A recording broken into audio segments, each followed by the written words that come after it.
I want to take a moment to welcome everybody to our November Forum Speaker Series. We've got a really good packed full of young people to inspire all of us. So I do want to thank the Conference Center for having us and the great food and service that we have. And I am going to bring up Tom for some more introductions. Thank you, Laura.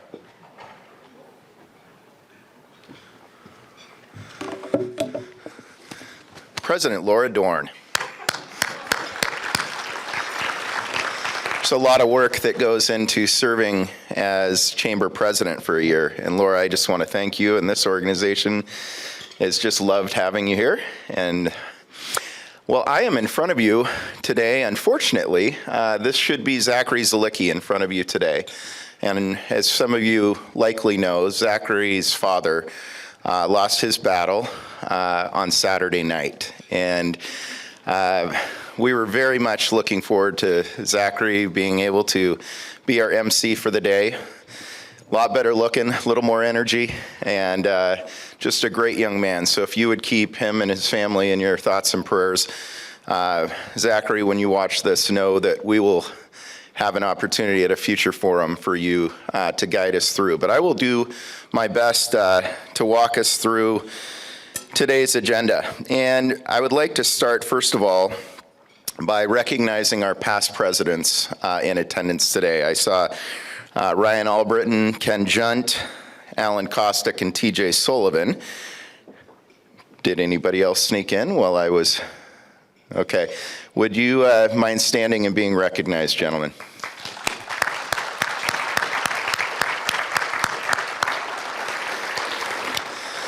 Next, I would like any elected officials to please stand. We have the best mayor in the country, Chuck Bennett here.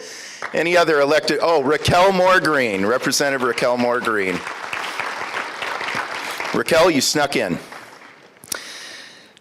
We have a very special thing occurring today, and you'll notice on the riser there, a very familiar face in Emmanuel Goicoechea.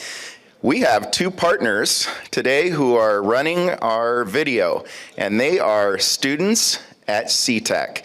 What better way to have an Emerging Leaders Council and such meeting than having Emmanuel teach two people on the job how to run cameras for a big event. Emmanuel, I'm going to introduce your two helpers today. Ethan Speck, would you raise your hand? And Allan Harboe. Thank you, both gentlemen. You're working with a master today. Great for you guys. You'll see Zach Stone roaming around. Where is Zach? I see Naomi. There he is. Zach Stone is taking our photography for the day. If you have not seen Zach Stone photography, please check it out. He does incredible things behind the lens, and he's incredibly creative with the post-product production. If you are a veteran of the armed services or currently serving, would you please stand? We have some veterans here today. Okay, that is like impossible. There, Bob Stika, thank you. On Thursday, as a nation, we will celebrate our veterans. Bob and the many others who have served this country, thank you so much. Now, I would like to introduce Elena Harvey, who serves as Public Relations and Marketing Lead at the Union Gospel Mission for our invocation. And following Elena will be our national anthem performed by Jessica Peterson, who serves as the North Community Leader at Young Life of Salem. So Elena and Jessica, please come forward.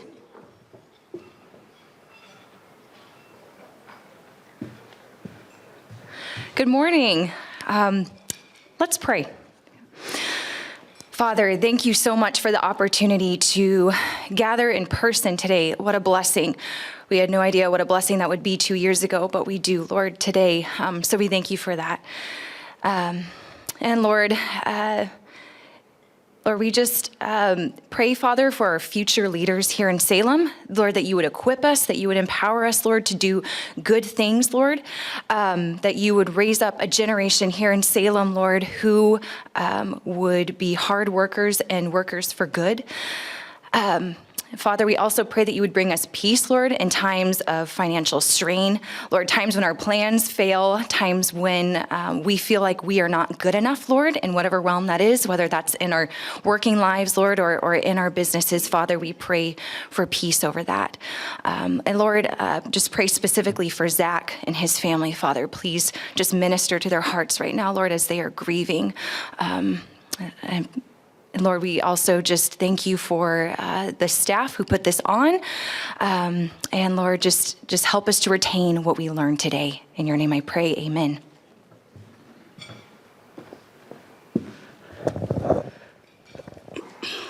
Would you all please stand?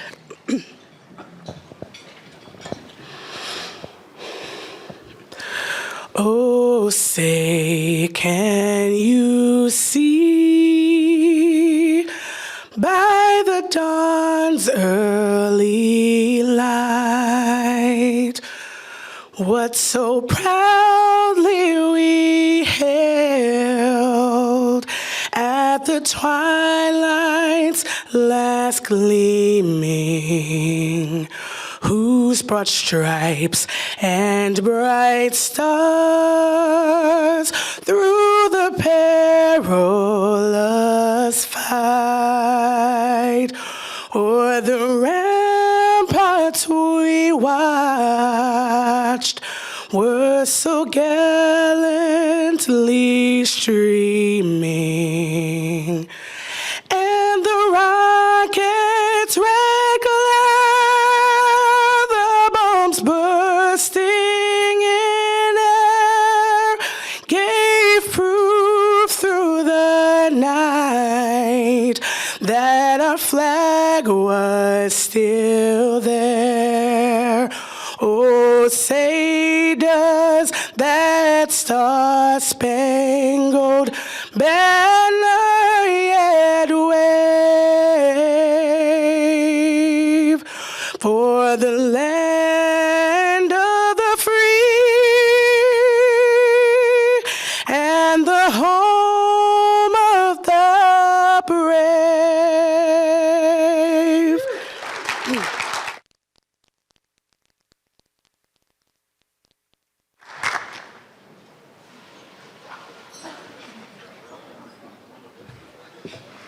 Wow. Jessica and Elena, thank you very, very much. Only an 8-minute drive from each other. Yes, you can get from AmeriTitle's downtown office to their South Salem branch in just 8 minutes. The AmeriTitle team is led by Vice President and General Manager Eric Templeton, a leader who also sits on the Salem Chamber Board of Directors. AmeriTitle cares deeply about the title industry and wishing to make sure all transactions occur in a professional, smooth, and yes, enjoyable manner. As Eric Templeton states, we take it upon ourselves to provide opportunities for the real estate community to come together and celebrate all sorts of unique things. We think those times are important for developing deeper relationships and making sure we connect our clients with our unique culture. Each year, AmeriTitle hosts a number of special things for the nonprofit organizations in this community.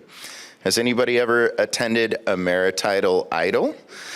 Yes, that is a karaoke singing competition with a live band, and I expect in the new year, Eric, we will be back at it. How about La Bocce? Has anybody been to the outdoor bocce ball competition? That's a fun one as well. That is raised, the first event has raised nearly $125,000 for nonprofits. Heck yeah, Ken. And La Bocce is approaching quickly $100,000 for local nonprofit organizations. Eric and his team of professionals are involved and engaged throughout the entire Salem community and proudly work on behalf of individuals who wish to work with fellow great companies. Local is best, and Emerititle places its people and talent throughout the community with the intent of driving positive results. You'll see them on boards of directors. You'll see them at community events. Would you join me in welcoming Eric Templeton of Emerititle up to the stage as they are today's sponsor for this event. Eric?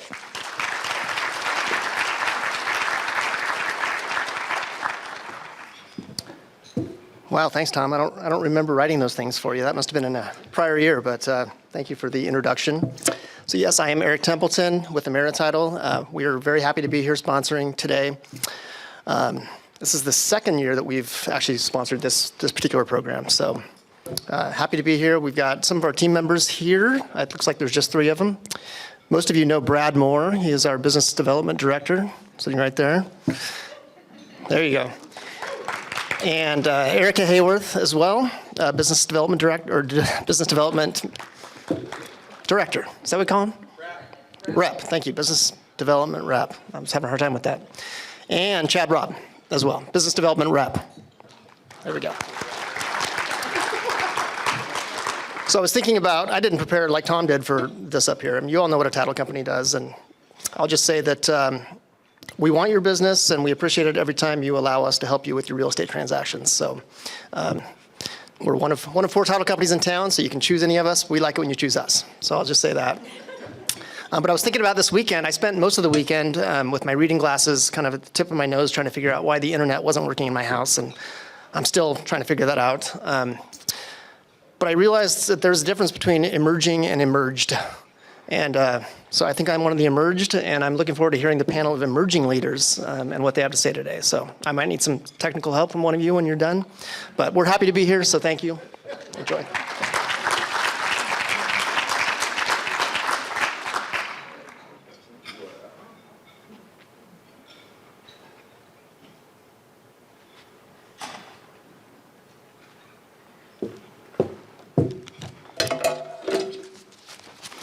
Back again.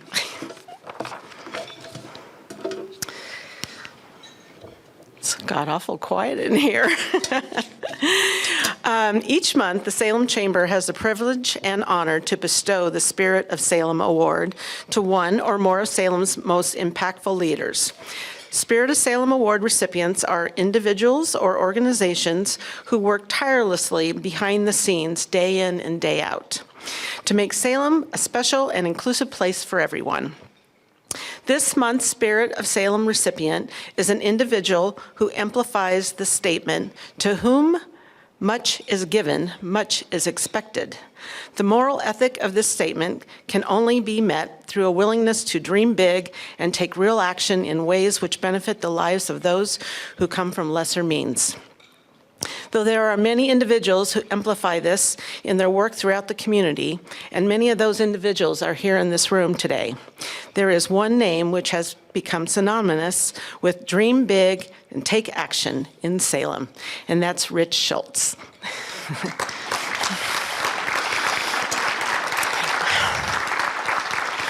At a young age, Rich was instilled with 2 qualities which are foundationally in any leader: a distinct admiration for working hard and a passion for putting others' needs before themselves.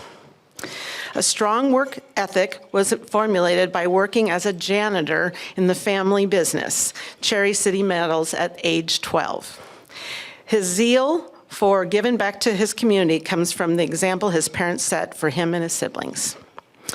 One of many ways Rich has fueled his fire for giving back is through his involvement with Family Building Blocks.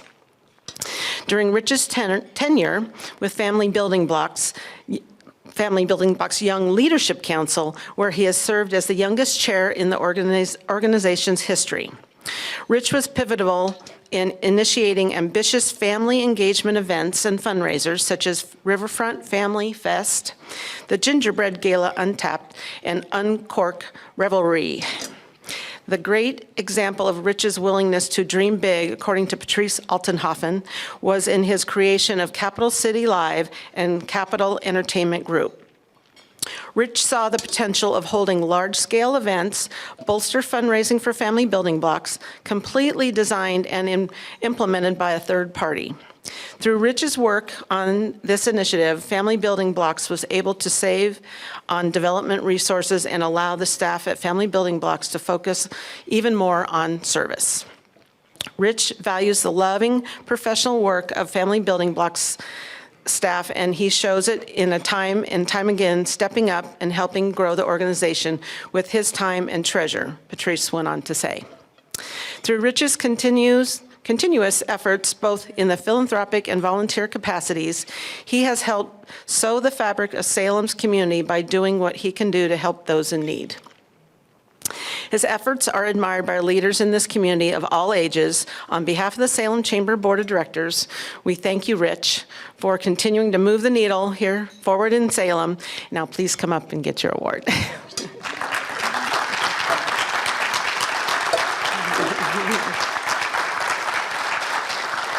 A little surprised. A little bit. Okay, congratulations. Thank you so much. All right. Oh, hello, Zach. Where's he? Where's he at? Oh, there. All right, thanks, Zach. Few words. All right, all right. Wow, this is quite the surprise. So thank you all so much. Thanks to the Chamber for the acknowledgement, the special award. Probably safe to say that being a janitor at 12 years old might not be legal, but that's perks of the family business, I guess. So yeah, that's kind of where it all started from. I'm incredibly grateful for this entire community, for what it's given not just to me, but to my whole family as well. And so to me, it's an obligation to give back to this community who's given us so much. So thank you all. And I guess what I would end on is whatever you think you're capable of doing to help your community, go beyond that. Do even more. Push yourself, give more of yourself than you think you can, because I guarantee that you can do it and make a huge, huge impact along the way. So thank you all so much. Really appreciate this. And thanks to the Chamber.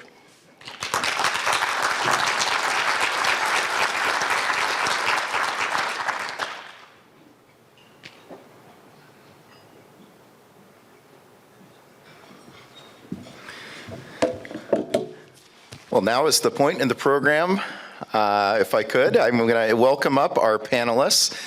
Humble brag, we have an incredible staff, and that staff team, which is extremely talented in its own right, added one more great member recently, and I'd like to, it's great to have Jacob.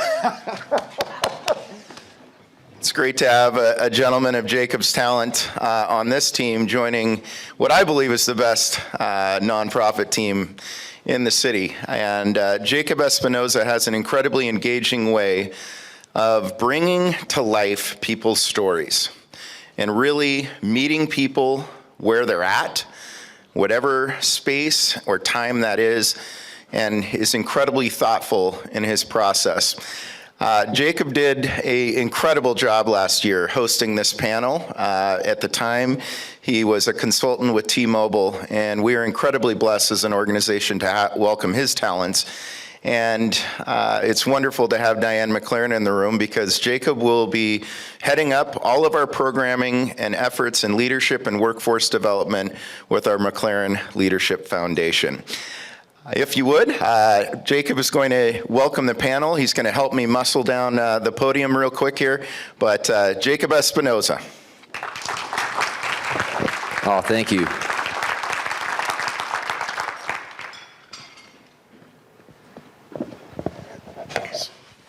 Yeah, thank you, Tom, and thank you, everybody, for joining. I know taking an hour out of your Monday is not an easy ask, but it's a testament to everybody in here being passionate about Salem's community, being passionate about helping the people around them be better, and that's a big deal.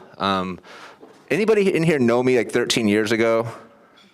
few people. I was a much different person. Let's just say that, much different person. But I was fortunate to have people around me that believed in me, that saw the value I could bring to a team, even then. And because people around me believed in me, it inspired me to believe in myself. The last 13 years I worked at T-Mobile, and I'm just so grateful for all the opportunities that were provided. And now I'm excited to take the next step in my career and make some amazing things happen here in Salem, Oregon. I do want to give a shout out to Emmanuel Gokachea. Emmanuel, could you wave? This man works so hard. Holy smokes. So I started at the chamber last week.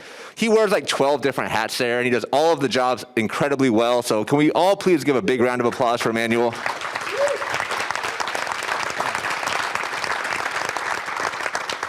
And I know we want to be out of here by 1, so let's get to the panelists. What do you think? Nah, we gotta be a little louder than that. So let's break it up into halves. Let's do like this half.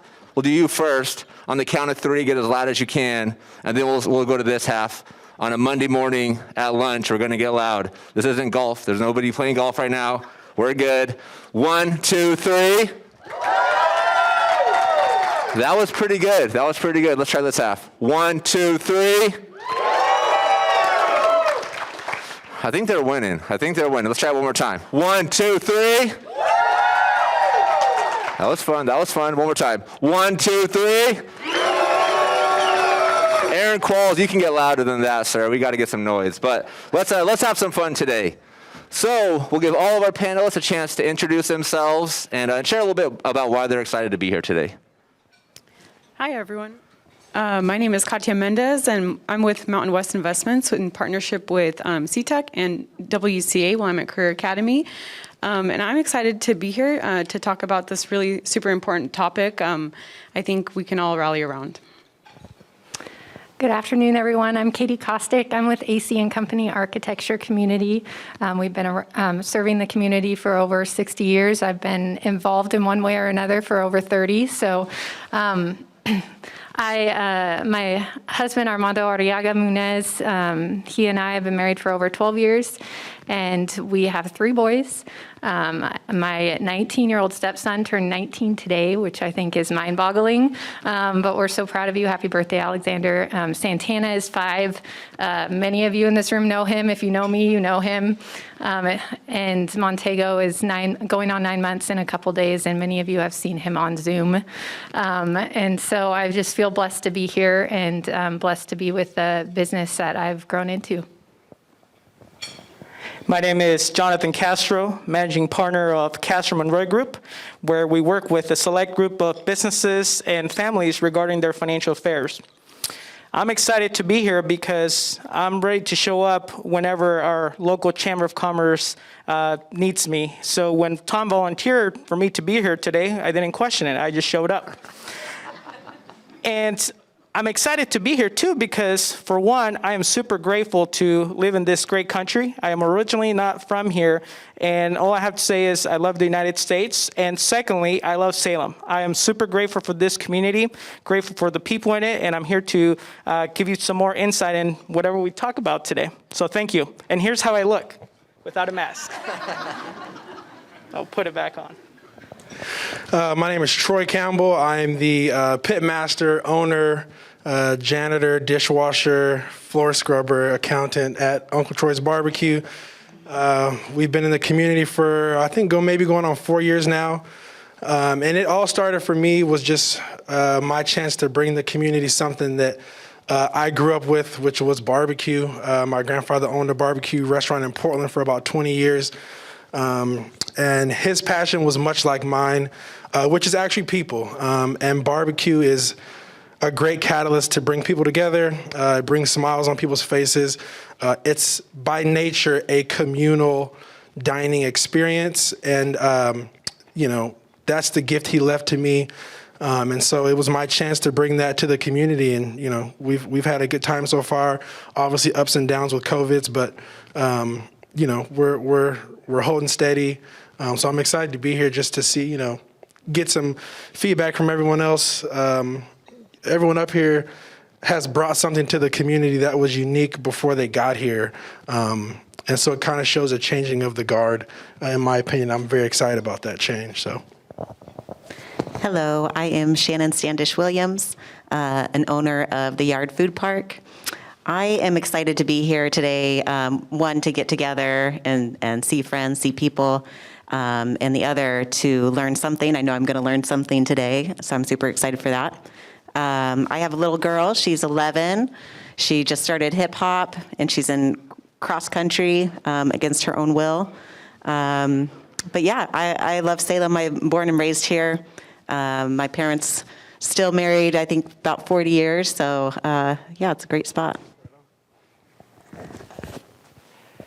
Hi, Josh Kay, First Commercial Real Estate. Super excited to be here today with these other awesome panelists. Never done something like this before, so I'm really looking forward to digging in on whatever it is that we're about to dig into. I've got a 3.5-month-old named Elle Rose Kay. I read her Kyle Sexton's book yesterday, and she wasn't really registering for some reason, but yeah, I'm excited to talk today, and thanks everybody for being here. And Tom, Jacob, Zach, everyone else at the chamber, you guys are doing awesome work, and I know the best is so far from yet to come. I love it. Let's build on that, Josh. So you're looking forward in Salem. What has you excited right now? Everything. We're a little town that's growing up into a city. I think you see that with real estate, the growth of that, which is kind of my purview, at least professionally. And then you also see droves of people moving here from all over the country. There's a lot of talk about people leaving Salem to go to Idaho or to Texas or to somewhere else. But there's also the other side of that coin, which is a ton of people are moving here and seeking what all there is about Salem. Growing up, everyone would move away. They'd go seek opportunities elsewhere, better opportunities, better pay, different companies, larger companies. But I'm 31 now. I'm growing up here my whole life.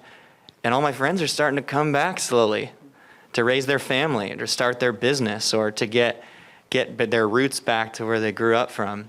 And so what am I excited about? I'm excited about our little old town growing up and to be part of this generation professionally that's going to help usher it in, whatever it looks like.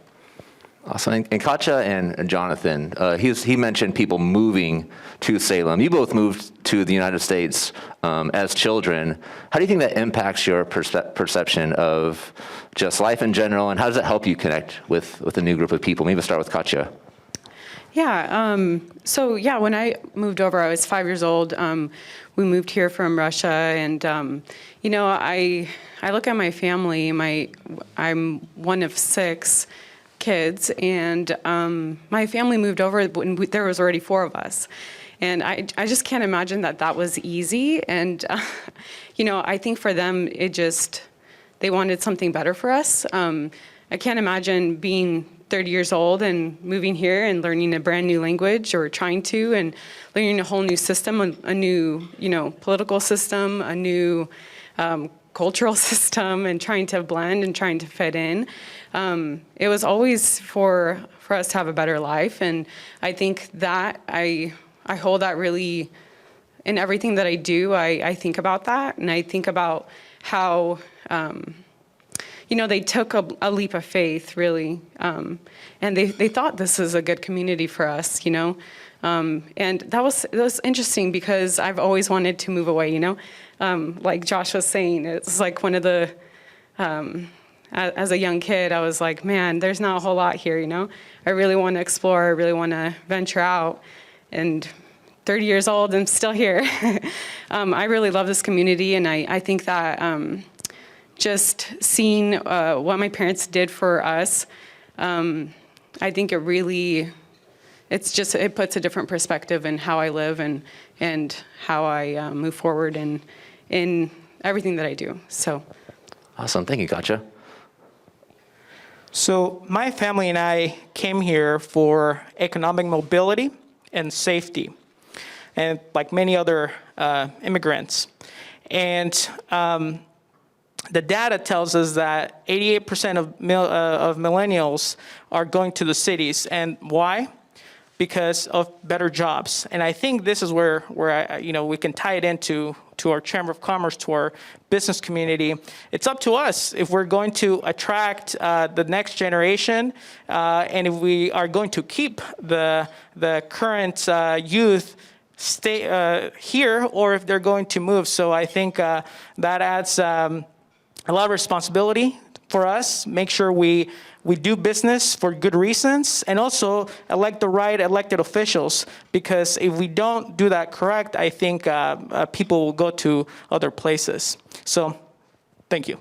Yeah, no, I love the perspective of it's up to us, right? Like, we are what we have as our community. It's up to us what we do with that community and the changes that we make. And Katie, it looked like you had a thought. Yeah. I was of a unique position where my dad ran a business, just retired from our business. And so I literally grew up seeing all that involved. I was on the project sites. I was at the groundbreakings. I was at Gilbert House Discovery Village, painting their Discovery Village when it was being built. And so that's what I take into my life with my kids now, and I choose not to get involved too heavily in something that I can't introduce them to and bring them along to. Just ask the people at United Way. They know Santana. They probably want to get rid of him sometimes, but he follows me and he understands why I'm spending time doing that. But so I literally, the first 5 years, my husband and I were married, we're going around town and I'm like, guess who designed that building? Like, I didn't, but I know who did, Guess who designed that building? And it finally stopped when we were in urgent care and he was like in massive pain. And I'm like, guess who? Okay, like, I get it. I can lay off now. But that community buy-in, and that's something that you can experience in Salem. You're working with a business that understands, at least our office, we understand the needs of Salem and the needs that a building or a business has to fit in this community and be most successful. It's such a different environment than you get in a Portland, per se. A lot of people leave, as Jonathan was saying, because they're seeking out these jobs and they get these opportunities. Well, it's our job to build up these opportunities so that they exist for the next generation to stay and be dedicated, just like we are here, to that part of this community. And so I feel a lot of responsibility in that, and I think that's something that we need to build upon. And then we also need to teach those who are turning over those top positions, those at the city who are making the decisions of who to hire for these jobs and to develop the economy and build it up, hire local. It's not just because we say so, it's because they're going to do a great job.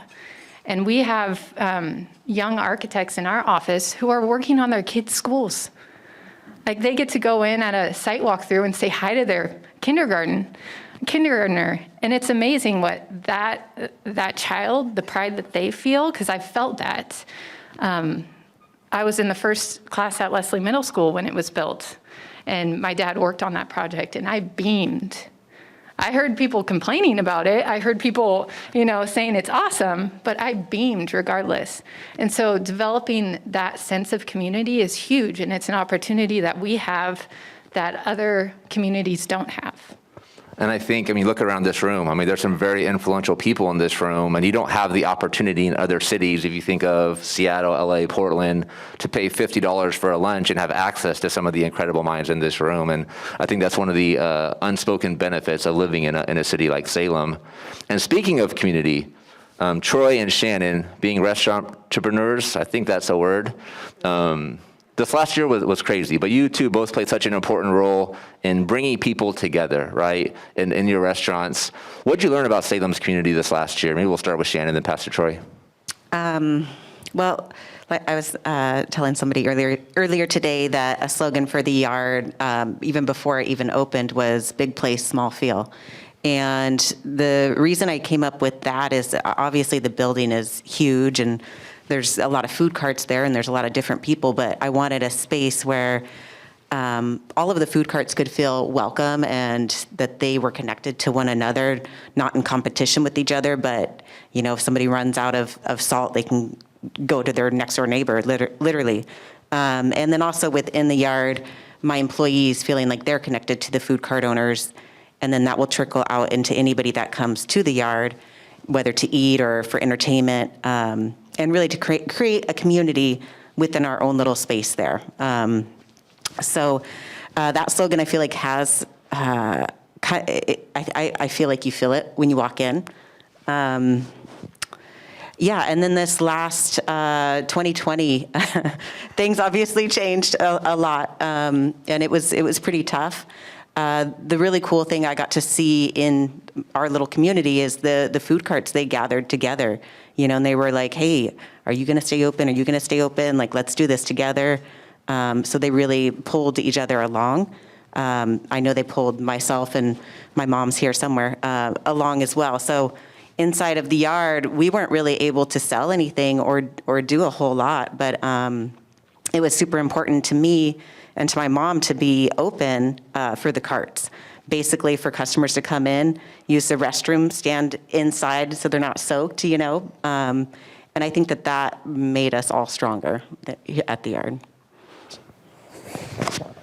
COVID, I'll say COVID, because that's what the last year was for us, was pretty much filled with COVID. Business-wise, it was probably the best and the worst year I've had. Personally, it probably was the best year I've had in a long time because of the fact that I had to look at myself in the mirror and understand, what am I good at? What are my strengths? What are my weaknesses? If I was to strip myself away, what's left? And then I would work with that. When the shutdowns happen, a lot of people took it as a hiatus. I took it as a chance to better myself. I started reading a ton more books. I started working out more. I started communicating with people in the community like Conrad. I started trying to make connections with people in the community. I tried to work on myself because I knew once COVID was over, or once the year was over, I could present my new self to the community. I could present some growth. I could show that even in hard times, there's a way that we can get better. There's something we can all work on when things get tough to make us stronger. And in the end, you realize a few things. I worried about the wrong things a lot of times. I worried about a lot of public perception. I worried about people thinking I'm successful. I worried about people thinking my business is doing great, when in actuality, that's not the case. I think I got caught up in just the hype of it all. I got caught up in trying to look like a successful entrepreneur when being an entrepreneur isn't 100% success. It's 10% success sometimes. I mean, you're working day and night, all day, all night for a very small glimmer of success. But in the end, you realize that you're stronger than you thought you were. You're smarter than you thought you were. You have more resources than you thought you had. And if you're willing to just keep pushing and keep fighting and transitioning and always being ready to take the punch, you'll be stronger in the end. Your business will be more successful, and you'll be able to survive in almost any environment possible. I mean, I feel like someone can throw anything at me right now, and I could adjust to it. I'm adjusting my business right now, and if someone was to say, we're shutting everything down right now, like, I'm gonna go into myself and figure out how to make it work. Not making it work isn't an option. Failure isn't an option. I only fail when I decide to quit. As long as I decide not to quit, then I know I'm not failing. And I realized that just within the last year, that's a strength that I'd never had before. Yeah, you saw a lot of people really realizing, like, I need to do whatever it takes to be successful. And it's not a matter of, should I have to do this? It's just, what do I need to do? I mean, restaurant owners being up early, setting up tents so that they were ready for lunch, right, when people were coming through. And Jonathan, you've done a great job, building a career for yourself. So for those kids that are 20, 24, just deciding to get their career started, what guidance do you have for someone like that? I think the first thing is knowing what you want. And I think this applies for anyone. And what's that long-term vision? When you're 70 years old, 80 years old on your deathbed, you want to look back in your life and feel like you had a great time and you had an impact on this world. And that's different for every person. So I think the first thing is, what do you want your life to look like? What's your vision? Then from there, you work backwards. What do you need to do? Where do you need to be 3 years from now?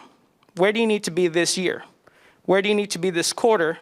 Where do you need to be this month, this week, and today? It all starts with today. And I think the big thing too, especially for our younger generation, our Generation Z, I think it's important to note that you have two choices. There's two types of people, and you choose which one you want to be. The people around me here are what I would describe as people result, because there's either people result or people of excuse. People result will do whatever it takes to get the work done. People of excuse will find people to blame as to why things don't happen their way. They'll blame, it's because of the government, it's because of my employer, it's because him, he, she, all of them. And I think it's up to us to choose who do we want to, what type of person we want to be. So those are my thoughts. I love the unapologetic tone whenever Jonathan speaks. It's like, here's what I think. I don't care what you think about it. I love it. Well, it's the truth. So anybody here having trouble hiring right now? Few people, one or two? Okay. Katie, creating an engaged work staff. What does that look like? And what are some things that people should be thinking about, working with that 20 to 28-year-old audience? Okay. We have a very specific skill set that we need in our office. It's not easy to become an architect. There's a lot of roadblocks. There's a lot of processes. It's so exciting to see like the drafting program at CTEC, because the first thing, we do a lot of job shadows throughout the year. I typically match them up with one of our younger architects or interns, and you can be an intern for 15 years in this business, seriously, until you pass your tests. That's not uncommon. And one of the first things they say is go take a drafting test or class, because if you can't sit in front and produce and enjoy it, that's the first step in this business. You need to enjoy that work, and then you get to move on to the people business, which we're all in the people business, honestly. We're all in the people business. That's my business, is people business. I don't have the skill set to go design a building. I don't want it. I don't need it. I know people that do. But the most fun I have is reading people. It's like they work on the blueprints for the buildings, which blueprints don't really exist anymore, but we still call it that because people know the term. But I work on learning the blueprints of people and the clients and who's going to be the best fit. Our office is not always the best fit for your project, and we know that, and we want to catch that ahead of time and send you where that best fit is. But we, hopefully we are that best fit, and we want that shot. But I enjoy the most matching people up with the architect or the team that's going to be the best to serve them and get to know them and their needs. But we have a hard time finding people. We have had a job posting for over 2 years, and we can't find the right person. Now, we need people to know that when you join our firm, you're joining our family. Like, everyone knows everyone. Everyone knows everyone's kids. Everyone's raised their own families. I would not be able to be a working mom full-time if I didn't work with people that were working dads and working moms or had those families 20 years ago and they're grown up. Because there's an understanding, and there's an understanding that I don't think you're going to get everywhere. So we want to attract people that want to be committed to their community, that we have, I think the most successful projects, it comes to mind, Sarah Daley, one of our interns, she got to work on Community Action Agency, their day room. We found out later that she had been volunteering at the warming shelters that night before any of that happened. But she got matched up with that project. Now she's working on her third project with Jimmy Jones and Ashley Hamilton. And there is that investment. There's that personal investment. And she follows that news through the community. And they want to keep working with her and Blake because they understand. They're also working with Safe Sleep. Like, they understand what that need is here in Salem and how to help it as best we can. So it's those kind of connections that you don't always get. Like, I have a problem with Salem Kaiser. I call up Christy Perry. She may not answer all the time, but she's going to get back to me. Is that a best practice you recommend? Just give her a call? Probably not. She's not going to answer my next call now. But you can't do that everywhere. I mean, she would literally be sitting next to me here, and I could have a whole conversation with her. You can talk to your school board members. You can nominate a school board member, you know. You don't get those opportunities everywhere. But I love hearing the connection between the work and then finding out what are people passionate about and how do you create a connection so you help them find meaning in their work. So that's awesome. And you brought up CTEC. And Katya, I'm excited to be partnering with you and doing some cool things over there. What are some of the things that you're seeing at CTEC right now that have you excited? Maybe some people in the audience aren't familiar. Yeah, great question. For me, I love CTEC. I'm really super passionate about the work that we do there, and I really like that at CTEC we are always pushing the envelope. We're not skating on the success. We're always trying to move forward and always trying to improve and always trying to better our programs. And I really like that. I really like the innovation that I see there. I really like when I see students succeed out of those programs. I like when we see the employer-employee connection. Those are the highlights really for me. I think that a program like CTEC really truly gives hope to students that they may not otherwise have through a traditional school. And so I'm a huge fan of career technical education, and I think that we would really benefit seeing more of it throughout other communities, throughout the United States and elsewhere. I mean, I just think that hands-on engagement and also showing students or young people other options for success other than college, just other opportunities that are out there that they can engage in and actually be really good at. I mean, I just think it's incredible that one path isn't the all, I just think that's really helpful and wonderful when other communities, see it too. I would really like to spread it, outside of just our community. That's awesome. Yeah, they're doing incredible work. 99% graduation rate, 90% placement rate out of high school. People that are either continuing their education or finding work in their specific fields. And they want to create curriculum that will immediately be applicable for what's needed right now in the real world. So I'd encourage everybody in this room. I mean, think about how this might help your industry out, get involved. We have a couple of our business liaisons in the room. Myself, I'm partnering with them closely as well. So I would challenge, the people in this room, if you're having issues finding people, to fill your spots, think about, how a resource like this could potentially be valuable to you. We do want to take some questions from the audience. So who has the mics out there? Naomi in the back. Whoever asks the first question, I am going to purchase a $25 Vente's gift card. So get their attention, whoever asks the first question. But before we get to that, Josh, you've been someone that's been contributing to the community in lots of different ways, including working on boards at nonprofits. For people that maybe haven't taken that step yet, why do you feel it's important to get involved, and what are some steps they can take? Yeah, thanks for the question. Servant leadership is a huge part of my identity and worldview. And frankly, I would highly encourage anybody that hasn't yet been involved with a nonprofit, whether by volunteering or a committee, or even going out and getting a coffee or setting a meeting with a nonprofit leader, whether that's an executive director or an employee there. And there's a lot of great nonprofits throughout the community, ranging from Family Building Blocks, for example, which Rich mentioned is intimately involved with, Salem Leadership Foundation, Salem Family YMCA, and I could just go on and on and on. Community Action Agency, United Way. And it is part of the identity of what Salem is. And so if you're young and you're employed, or you're young and unemployed, nonprofit volunteerism, that doesn't pay you, but it's not about getting paid. It's about engaging. It's about learning. It's about having an opportunity to help be a part of the solution. And it sounds cliche, but some of the best relationships that I've developed have just happened organically through service. I didn't have a plan in place. It was, I like what they're about. I'm going to engage. And wow, 6 years later, I'm still here and now I'm president. This is crazy.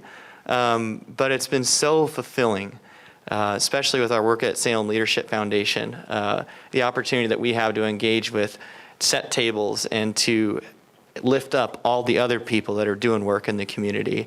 So if you're young, you're not involved, there are so many people in this room, I'm looking around, that are intimately involved with various nonprofits. Reach out. Don't be afraid to engage, because the worst that's going to happen is you're going to get a really great piece of education, and it's going to be empowering, I guarantee you. So engage. Yeah, an opportunity to meet and develop relationships with some incredible people, an opportunity to help the community get better, and everybody in this room understands a rise tide lifts all ships. And so the more we're doing to invest in each other, the more we benefit in return. And I think everybody on this stage does an incredible job of exactly that. So I appreciate all 6 of you joining us. I know this is out of the comfort zone for a lot, to be on stage, the lights are shining, people are staring at you, you're kind of wondering what they're thinking, but I appreciate you all being so open. So can we give them a round of applause before we get to questions?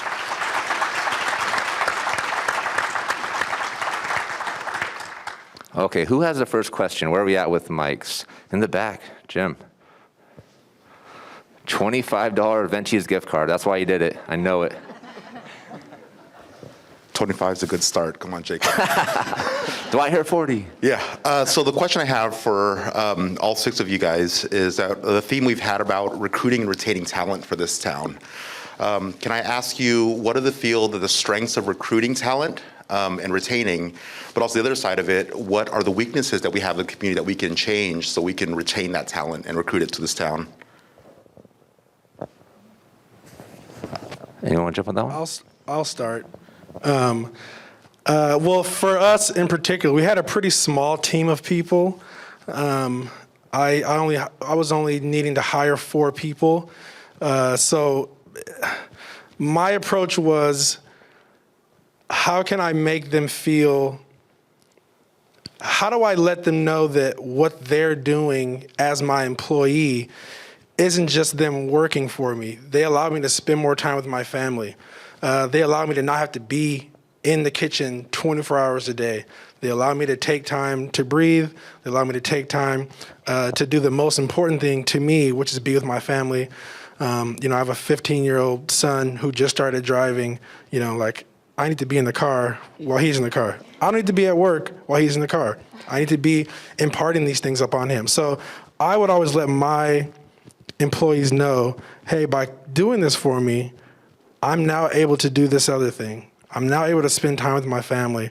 I can be home for dinner every night. I can, expand our menu, or I can go out and get us more of this. I can go out and raise the business. So by you doing this for me, you look at it as just coming in and getting a paycheck, but you're allowing a man to be with his family. And that to me is extremely important. And so I would let them know all the time, hey, I appreciate you just coming to work on time and stay until the end. What you do from when you clock in to when you clock out, that is going to be based off how they feel about you as a boss. If they like you as a boss, they'll work when you're not around. If they don't like you as a boss, they'll work when you're around, and when you leave, they'll spend your money by not doing anything. So if you let them know, hey, I appreciate you just showing up. Thank you for just being here, because you could have worked anywhere else. The job market's wide open. You could have got a job anywhere, but you're here with me. I appreciate it. I'm going to go spend some time with my family. When I come back, we're going to do A, B, C, and D. And I feel like that, for me, was a big catalyst. And, my employees just kind of trusted me. And, I was able to keep them, until COVID kind of did what they did. No, thank you. I'll add a couple of things. I think one thing that we can think about is what is our Salem story, right? Like what's our story about Salem that gets us excited, that we know when we tell the story, people are engaged, they want to listen. Recently at CTEC, I met with Principal Rose, and she told me her CTEC story. And I was like, oh my gosh, I am just bought in. I will do anything for this woman to help us grow CTEC because it was so passionate, right? So I think we can think about what's our Salem story? How do we encourage the leaders of our organization to have theirs ready to go so that we can recruit people from the outside and bring amazing talent to the city? I think there's somebody from Duncan Construction here. Raise your hand if you're from Duncan Construction, maybe not. Awesome, sorry to put you on blast. But something that I love that your team does are the videos highlighting the employees and finding ways to highlight the bright spots, right? These are people in our organization that are killing it. We appreciate them. Let's make them the superstars. So I think those two things are good first steps we can take to really create some excitement and engagement. Please, Katya, and then Katie. I just have something to add. I do think that including the employees in the big picture, you know, what your big picture is of your organization, you know, what maybe something that inspired you to start your business or just including them in the big picture rather than just their job specifically. I think that creates like a bigger buy-in. And then also I do think that showing that there is opportunity for growth, you know, that there is upward movement or even sideways, whatever that looks like. I think just having that as an option, I think that would also help with retention. I'm going to bring up something that's like a highlighted topic right now, but incredibly uncomfortable. Work in diversity, equity, and inclusion. Everywhere. You look at any business, they've got a DEI posting on there. But you know what else they have? They have we want you to have 5 years experience, 8 years experience. Well, if something's not working, let in the underdog, let in the new person to come in and see what they can do and help them feel supported. Maybe they don't have the experience, but give them the support to say, we believe in you, stand tall, and we trust in what you bring us because you bring a different perspective. I'll share that, you know, I remember watching this panel last year via Zoom, pregnant, like in my quiet living room, and amazingly quiet with a 4-year-old. But, and it finished, and it was like silent. I'm like, I want to be there, but I'm not going to tell anyone I want to be there next year because that makes me vulnerable. What if I don't make my goal? But so I feel proud to be here today and to sit amongst you. And I know there's people like Kara Camposano sitting right in front of me who, Shout out, Kara. who, I mean, she was second in command here when COVID hit. She started 2 businesses over COVID. I mean, that deserves a Let's round give it of up for applause. Kara, everybody. Let's give it up for Kara Camposano. We appreciate you. But those are the people that you get to know by being involved in the chamber, being involved in Leadership Salem, which was a huge turning point for me. And then knowing that the company behind me was paying me to spend the day doing these things and getting to know these people and getting comfortable with them. Going through the dissolution of SCEF, huge opener. Also seeing all the other organizations that took on those programs so nothing fell through the crack. Amazing. There are leaders who are willing to meet with you, to listen to you, to teach you something if you'll listen to them, all over this city. And it's like Josh said when we were talking the other day, you say one thing out in North Salem one day, someone in South Salem knows it 2 hours later. It's a small community, amazingly small. But That's true. It's so true. Oh my gosh, scary. But there are people that are doing a lot of good things. You want to get involved in downtown, talk with Jim Vu. Like, he knows what's going on. Like, or just ask any one of us, because if we don't know it, I'm sure we know someone that is. But that's what we want this Emerging Leaders program to bring. We want you to meet a group of individuals who are just as scared to sit here in front of you today as you are and say, you can do it. And we're there to support you. And if you need help with public speaking, talk in front of a group of us 20 times. You're going to feel better about it next time you have to do it here. Awesome. I think we have time for one more question, a quick one. We want to get people out of here by 1. If we have one more. Can I add something real quick, back. Jay? Yeah, please. Before we get to that question. While we're getting the mic to the back. Sorry. Getting back to Jim's question, one thing that you said something that brought up to me was understanding your employee market. Looking around the room, I think I might be one of the only few millennials in the room, maybe besides the camera gentleman. This is your employee market. You know, this is what you have to deal with, and there are strengths and there are weaknesses within this group. One of the biggest strengths within the millennial group is creativity. If you can find a way to allow your employees to harbor their creativity within your business model, they'll do a lot of the thinking for you. They'll create products that you never thought, and they'll create products to people in their market, which is your customer base. So allow them to impart into your business. Give them some power. Give them some responsibility. Allow them to thrive. Allow them to spread their wings and come up with ideas. Give them an open door policy where they can say, hey, what about this? What about that? If it's a bad idea, tell them it's a bad idea. Let them know why it's a bad idea, but then offer them the tools to fix the idea. Offer them options to help with the business. Me as a millennial, I want to feel like what I do has an impact. I don't just want a job. I don't want to just go pay my bills. I want something where I can feel like I'm giving back to someone, where I have an impact in where I am, whether it be a McDonald's or whether I'm working for some corporate whatever. If I feel like as an employee, I'm making an impact on the business and the owner or my boss is allowing me to spread my wings, have ideas and grow, I'm going to stay. I'm going to be loyal. I'm going to be a great employee when the boss isn't around, and because my voice is heard. So understanding your employee base is going to allow you to retain a lot of your employees, and it's going to be a lot of Gen Zers. It's going to be a lot of millennials.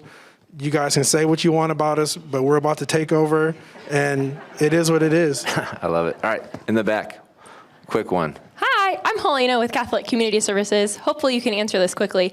But in COVID, you've had to adjust a lot of your business practices to adapt. What are things that you're going to hold on to? So as the pandemic kind of simmers down, what are things that actually are working better that you learned in COVID that you're going to continue to use? Do you have something for that one, Shannon? Yeah, I think, cleaning practices, overall cleaning has continued. Our standards are really high, which is great. And for the food carts, they're in a good space where food is to go typically, but a lot of them were really reluctant to do things like Uber, DoorDash, Grubhub. And I was kind of trying to get them to do them for a while. Now I think there's quite a few food carts doing that. They're able to make extra money when customers aren't, even walking through. So I think a lot of the carts will continue doing that. That's really the first thing that comes to mind. Perfect, thank you. Yeah. Anybody want to add? Yeah, the ability to work remotely, even if it's not full-time, like a kid is sick, you can still get that project done, meet that deadline, because you can do it in your living room. I mean, that's a game changer for us. And it's also a very good recruitment area and option to have. Awesome, thank you, Katie. Last one. I'll make this quick. I'm going to get real deep on some of you guys. You guys might not understand what I'm about to talk about. But going forward. Troy's trying to get his podcast started right now with what's happening. No. So going forward, in my opinion, things are going to be more about experience. We have access to everything. I can get any food item I want to anybody's door. I can get it delivered to my car if I need to. So access to food, access to the things you need is so readily abundant that people don't need to leave their homes to get it. What people are going to want to leave their homes for is an experience. If I go to your establishment, what is my experience going to be like? Because I can get the product anywhere. You can get barbecue all over the place. You can order it all day and night. But when you come into my restaurant or you come into my establishment, what's your experience like? What do you feel when you walk in? What are the colors? What does it smell like? How do the people treat you? What's the dining experience like? Or if I come into your business and you do real estate, like what's that experience like when I come into your building? Because as we get further and further along, and this is where I'm going to get deep, We're going to start moving to things like the metaverse, where people aren't going to leave their homes for any reason. You're going to go to work from home. You're going to order your food from home. They're going On to the deliver it next to you. Emerging Leaders panelist, Hey, the metaverse. holler We got at our me. topic. We're ready to go. Listen, everyone in here, holler at me about the metaverse. Your kids will spend 90% of their time in the metaverse. This isn't like, this isn't like a fad. So if you're This is what's interested gonna in the happen. metaverse, hit up Troy's Barbecue. You get a conversation about the metaverse free with every combo meal. Yes. So make sure you check that out. But the point is to pull people away from that, they have to have an experience. Like, what do they feel when they walk into your door? You're not just selling a product anymore. Like, we're not just selling whatever we're selling. We're offering experience to people because they can get it at home. You want to walk into your door, you need to figure out what the experience is when they walk in. Troy, Awesome. we can totally help you with that in your building. I brought a lot of business cards because I haven't used them in 2 years. So I've got over at this table here. So Awesome, cool. Thank you all so much. Let's make some noise for our panelists, everybody.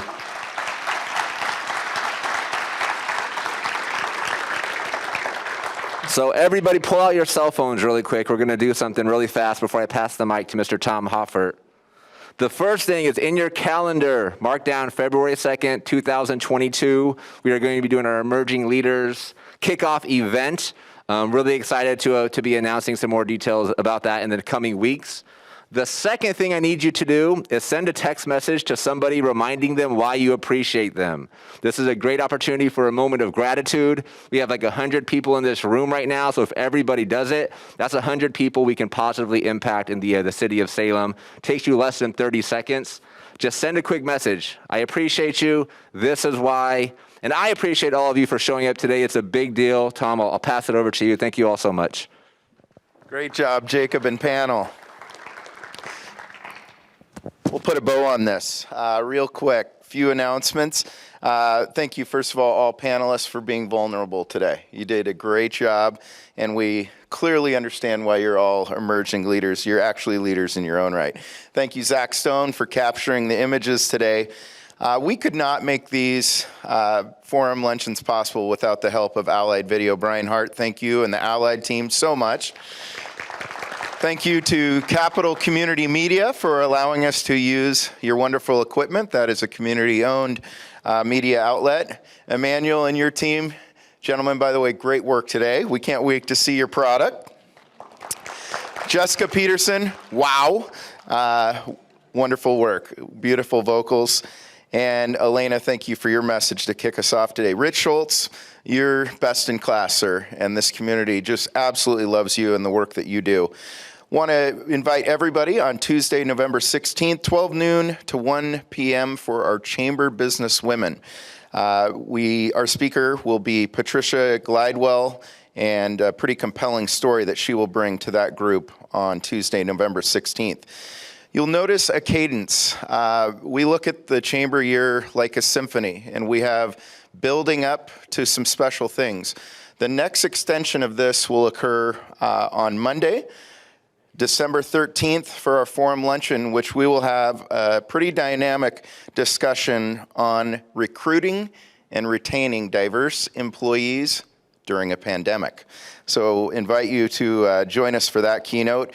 To our veterans, we salute you every day, not just on Thursday. Thank you for your service to this nation. And lastly, thank you to Emerititle for making today possible. Thank you all. Have a great afternoon. You don't have to feel like you need to hurry out of here. Could I have a raise of hands? How many people attended their first forum today? Right on.